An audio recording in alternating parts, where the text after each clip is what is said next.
So over here, you can see that I got this Jotboard right here with some random elements right here. If I were to actually go around over here, you can see that I got the name. Let me just go ahead and click on Jotboard, the logo right here, to go to home.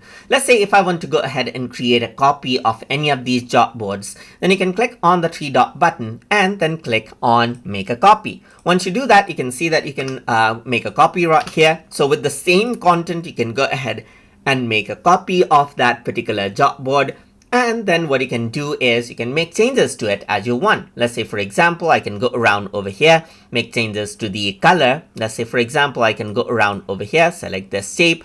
I can change the color of it and so forth. And now what happens is that that particular change will be reflected over here while the old file right here remains as it is.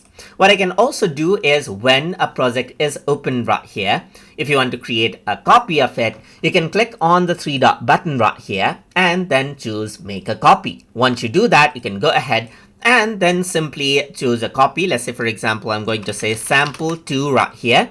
And then I can click on make a copy. And once you do that, what happens is that it'll go ahead and create out a copy of this right here, and a new file is created. So if you were to actually go around over here onto the home page, you will be able to see the copy right here just like this as well. So that is how you can go ahead and make a copy of the Jotboard that you have as you like.